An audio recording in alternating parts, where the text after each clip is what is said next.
The soft, melodic chimes at the entrance of the exclusive Ocean View Sky Lounge rang gently as a strikingly elegant woman stepped through the doors.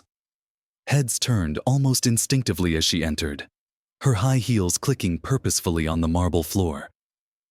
This was Anna Larson, a renowned businesswoman in Los Angeles, known as much for her wealth and influence as she was for her notoriously aloof demeanor.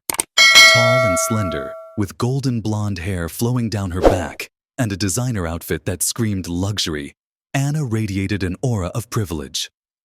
Her mere presence demanded attention, and tonight, she walked into the restaurant as if she owned every polished surface and every glance cast her way. What she didn't know was that her evening would take a turn she'd never anticipated. A lesson in humility awaited her that would turn her world upside down. If you're drawn to stories that reveal the unexpected power of respect and kindness, subscribe to our channel for more inspirational content. At a corner table near the expansive windows sat Emily Harper, a young waitress in her early 20s, diligently working her shift with grace and quiet dedication. Emily, a small-town girl from the South, had moved to Los Angeles with dreams of making a life for herself, far from the familiar surroundings of her hometown. She had grown up with a strong work ethic, putting herself through college with scholarships and part-time jobs, hoping to build a future she could be proud of. Her current job at the high-end Ocean View Sky Lounge was supposed to be a temporary stop, a way to save up and continue chasing her aspirations in the big city. But like many who came to LA with dreams, the high cost of living and fierce competition meant that what started as temporary often became indefinite. As Emily set down the glass of Chardonnay on Anna's table, she made sure to position it carefully, hoping to avoid any further tension.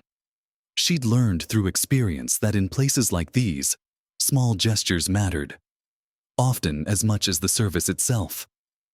She gave Anna a gentle nod, ready to step away to the next table, when Anna raised the glass to her lips.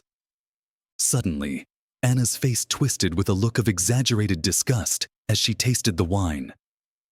Setting the glass back down forcefully, she hissed, "I asked for this to be cold. Is it really that hard to follow a simple instruction?" Her voice was loud enough to draw the attention of the nearby diners, many of whom exchanged glances filled with curiosity or discomfort. Emily took a deep breath, fighting to keep her calm. She could feel her cheeks flush as she responded with as much grace as she could muster. "I apologize, ma'am. I'll bring you a fresh glass right away." "Oh, don't bother," Anna scoffed, waving her hand dismissively. "I suppose it's too much to expect competence these days." Then, with a cold, mocking smile, she added, "Let me guess. This is probably as far as you'll go in life. People like you just don't understand what it's like to have standards." Emily's hands clenched slightly, each word biting into her patience like a shard of glass. She'd encountered rude customers before, but Anna's words were different. They weren't just critical. They felt deeply personal, as if Anna wanted to remind her of her place in the world. For a moment, Emily wanted to reply, to tell this woman that she worked tirelessly to chase her dreams, and that her journey was filled with resilience and sacrifice. But she held back, knowing it wouldn't make a difference. People like Anna didn't care about anyone's backstory or struggle. They saw uniforms, not people. Just as Emily was about to step away, her face carefully blank to hide the sting of humiliation, a voice from the table next to Anna's cut through the tension like a sharp blade. The voice was deep, steady, and carried a calm authority that made everyone within earshot stop and turn. "Excuse me, but did I hear you correctly?" The words came from a man seated at the adjacent table, his tone polite, but with an unmistakable edge. He was tall, in his late 40s, with a kind but firm expression. Emily glanced over and immediately recognized him as Thomas Gray, a prominent attorney in Los Angeles, well known for his commitment to justice and equality. Emily had read about him in the papers, admired his work from afar, and now, here he was, standing up for her. Anna froze, her hand halfway to her glass, and slowly turned to face him, her face draining of color. She hadn't noticed him before, but now, the gravity of his presence was undeniable. Thomas looked at Anna directly, his gaze unwavering. What I heard was unnecessary condescension and disrespect, he continued calmly, his words cutting through the air like a quiet reprimand. This young woman is working hard to make your experience enjoyable, yet you've decided that she's somehow less than you because of the position she holds. The entire restaurant seemed to be holding its breath, and Anna's confident facade began to falter under Thomas's gaze. She opened her mouth to respond, but no words came out. Her eyes darted around the room, searching for support, but found only curious, disapproving stares from other diners who had witnessed the exchange. For the first time, Anna felt exposed, her cruelty laid bare before an audience she couldn't charm or dismiss. Thomas turned his attention to Emily, his expression softening. "Miss, I'm sorry you had to go through this," he said, his voice warm and steady. "People sometimes forget that everyone has their own struggles and dreams, just like anyone else, and we all deserve to be treated with respect." Emily felt a surge of warmth spread through her chest. Here was a man she'd long admired, someone who understood what it was like to fight for dignity in a world that often forgot the worth of people who worked in the background. She nodded, managing to keep her voice steady, though her heart was racing. "Thank you, Mr. Gray," she said softly, feeling a wave of relief and gratitude wash over her.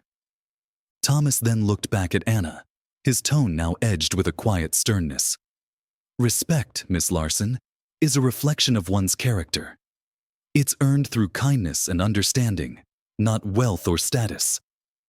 Anna's face turned a deep shade of red. She felt like every word was stripping away the polished image she'd spent years crafting. She stammered, "Mr. Gray, I didn't mean to—" Thomas didn't let her finish. "I believe you meant exactly what you said," he replied, his voice calm but firm. "People often say things in the heat of the moment that reveal their true thoughts." He gestured toward Emily. "This young woman works here to build a future for herself. She deserves encouragement, not belittlement." As the intensity of Thomas's words settled over her, Anna felt a wave of discomfort she hadn't experienced in years, a rare feeling of vulnerability. For someone used to being the one in control, the one who set the standard, it was jarring to be reminded of her own flaws. She glanced at Emily, then quickly averted her eyes, as if the sight of the young woman made her uncomfortable.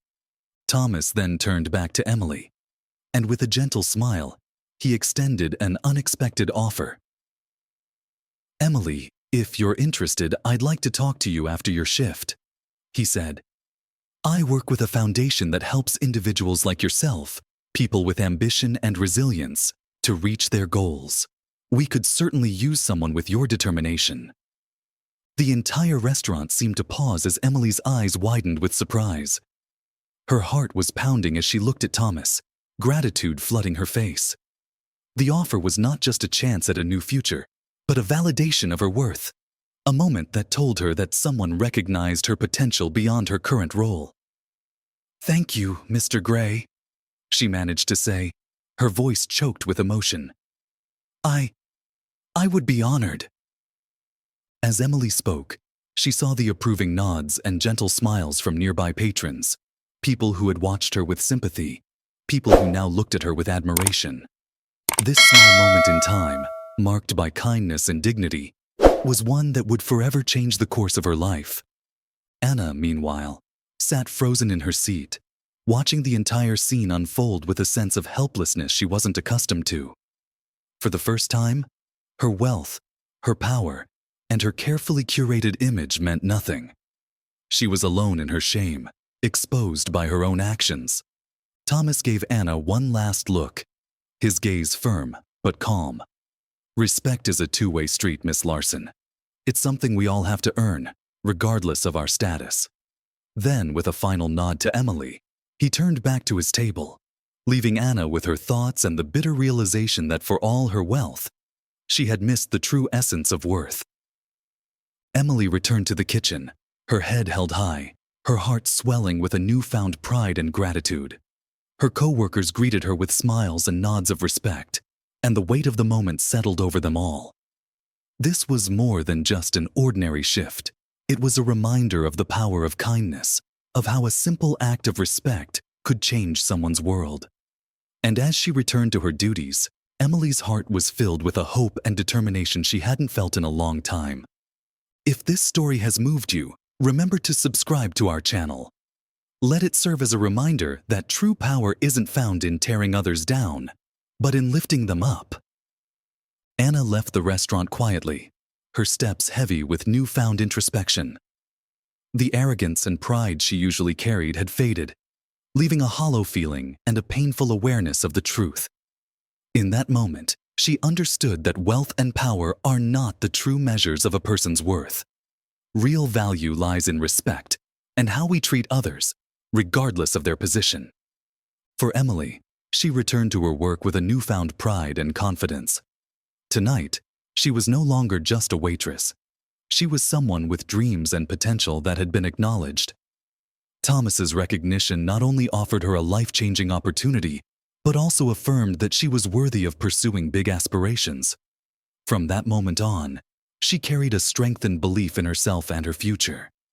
This story reminds us that a person's value is not defined by status or wealth, but by the way we treat others. Respect doesn't come from building oneself up. It comes from kindness and understanding toward everyone around us.